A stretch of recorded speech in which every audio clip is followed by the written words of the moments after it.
नमस्कार।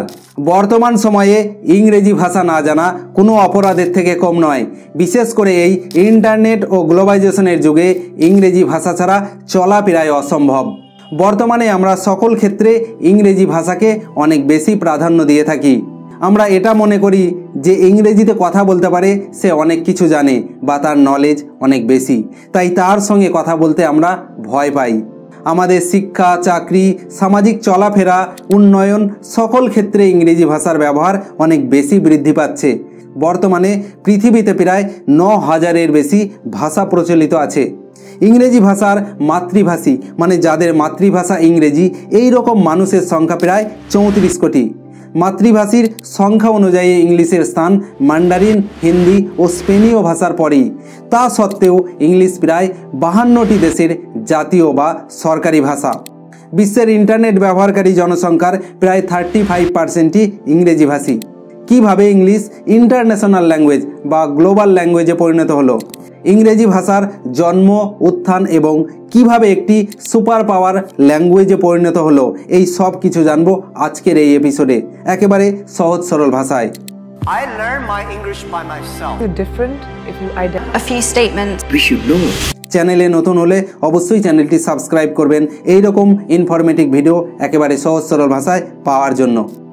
इंग्रेजी इंडो ইউরোপীয় भाषा गोष्ठीर जार्मानीय शाखार पश्चिम अंचलेर एकटी भाषा। उत्स विचारे इंग्रेजी भाषार सबचेये घनिष्ठ भाषाटी हलो फ्रिजीय भाषा। एछाड़ाओ एटिर साथे ओलान्दाज, फ्लेमिश और निम्न जार्मान उपभाषागुलिर सम्पर्क आछे। उत्तर आटलान्टिक महासागरेर ग्रेट ब्रिटेन द्वीपेर दक्षिणांशे अवस्थित इंग्लैंड नामक देशटीते आनुमानिक 500 থেকে 600 ख्रिस्टाब्दे प्राचीन इंग्रेजी भाषार जन्म हय। 1066 साले उत्तर फ्रांसेर नरमादी अंचले बसबासकारी नरमान जाति इंग्लिश चैनल पाड़ी दिए इंग्लैंडे आक्रमण करे। नरमानदेर इंग्लैंड विजयेर पर प्राय 300 बछर धरे नरमान वंशोद्भूतराई इंग्लैंड शासन करेছে। এই সময় রাজকীয় ও প্রশাসনিক কাজকর্ম কেবল নরমানদের এক ধরনের প্রাচীন ফরাসি ভাষায় সম্পন্ন হতো। এই যুগে বিপুল পরিমাণ ফরাসি শব্দ প্রাচীন ইংরেজি ভাষার সঙ্গে যুক্ত হয়ে যায় এবং প্রাচীন ইংরেজি ভাষার বেসিক স্ট্রাকচার লুপ্ত হয়। এর ফলস্বরূপ মধ্য ইংরেজি ভাষার আবির্ভাব ঘটে। প্রাচীন ও মধ্য ইংরেজি ভাষার সবচেয়ে বিখ্যাত সাহিত্যকর্মের মধ্যে আছে বেওলফ এবং চসারের দ্য ক্যান্টারবেরি টেলস। 1500 সালের দিকে বিরাট স্বরধ্বনি সংগঠিত হয় ইংলিশ ল্যাঙ্গুয়েজে এবং আধুনিক ইংরেজির উদ্ভব ঘটে। শেক্সপিয়ারের রচনাসমূহ এবং বর্তমান ইংরেজি সাহিত্যের পুরোটাই এই আধুনিক ইংরেজিতে লেখা। বিশ্বের যে কোনো দেশ হোক না কেন তাদের ইন্টারন্যাশনালি কমিউনিকেশনের জন্য ইংলিশ ল্যাঙ্গুয়েজ ইউজ করতে হয়। সমস্ত আন্তর্জাতিক কাজকর্ম সে ডিপ্লোম্যাটিক হোক বা বিজনেস রিলেটেড সব কিছুই কিন্তু ইংলিশ ল্যাঙ্গুয়েজের মাধ্যমেই করতে হয়। इंग्रेजी भाषार एत दूर आसार पिछनेर गल्पटा किन्तु सहज छिलो ना। ओয়েল এই সব কিছুকে জানার জন্য আমাদের ইতিহাসের অনেক পিছনে ফিরে যেতে হবে। এই সব কিছুর মূলে রয়েছে ব্রিটিশদের কলোনি বা উপনিবেশ স্থাপন। 16 শতকের দিকে ইংল্যান্ডে শিল্প বিপ্লব হয় এবং এর ফলে ইংল্যান্ডে শিল্পক্ষেত্র থেকে উৎপাদন অনেক বেড়ে যায়। তাই তারা নিজেদের দেশে উৎপাদিত পণ্য বিক্রির জন্য বিশ্বের অন্যান্য দেশে বাণিজ্য বিস্তারের প্ল্যান করে এবং এই উদ্দেশ্য পূরণ করার জন্য তারা বিভিন্ন দেশে কলোনি বা উপনিবেশ প্রতিষ্ঠা করে। পৃথিবীর অর্ধেকেরও বেশি দেশে ব্রিটিশরা তাদের বাণিজ্য বিস্তার করতে সক্ষম হয়। ইংরেজরা এশিয়া, আফ্রিকা, অস্ট্রেলিয়া এবং ভারত উপমহাদেশে তাদের কলোনি বা উপনিবেশ প্রতিষ্ঠা করে।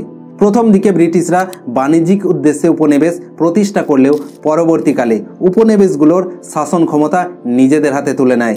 ঠিক এখানেই ইংরেজি ভাষার আধিপত্যের শুরু বলা যায়।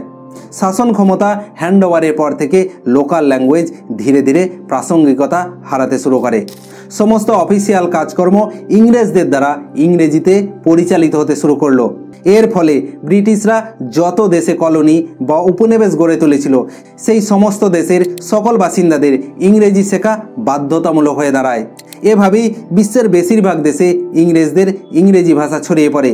18 শতকের দিকে ব্রিটিশদের হাত থেকে সব উপনিবেশগুলো স্বাধীন হতে শুরু করলো। এখন একটা সমস্যা তো শেষ হলো, কিন্তু আর একটা সমস্যা রয়েই গেল। মানে ব্রিটিশরা তো দেশ ছেড়ে চলে যায়, বাট রেখে যায় তাদের ইংরেজি ভাষা। 18 শতকের শেষের দিকে এবং 19 শতকের শুরুতে বিশ্বের সর্বাধিক দেশে ছড়িয়ে পড়া ভাষা ছিল ইংরেজি। যার ফলে এই ভাষাটির ব্যবহার এবং চর্চা দিন দিন বৃদ্ধি পেতে থাকে।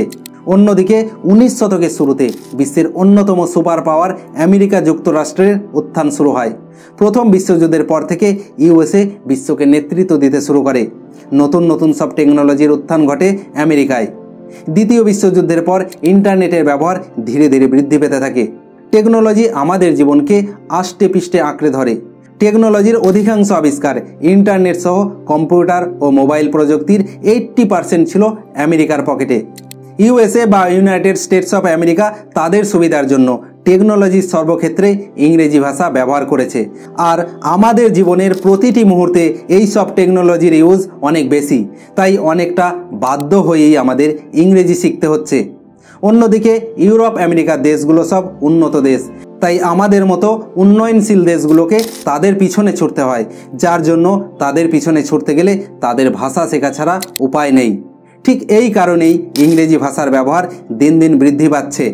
চীনে ইংরেজি ভাষার ব্যবহার খুবই কম, একেবারে নেই বললেই চলে। শুধুমাত্র ইন্টারন্যাশনাল কমিউনিকেশন এবং বিজনেসের জন্য ইংরেজি ভাষার ব্যবহার করে চীন। ভিডিওটি ভালো লাগলে অবশ্যই লাইক এবং ফ্রেন্ড ও ফ্যামিলি মেম্বারদের সঙ্গে শেয়ার করতে ভুলবেন না। আর এই রকমই ইনফরমেটিভ ভিডিও একেবারে সহজ সরল ভাষায় পাওয়ার জন্য অবশ্যই চ্যানেলটিকে সাবস্ক্রাইব করবেন। Thank you so much.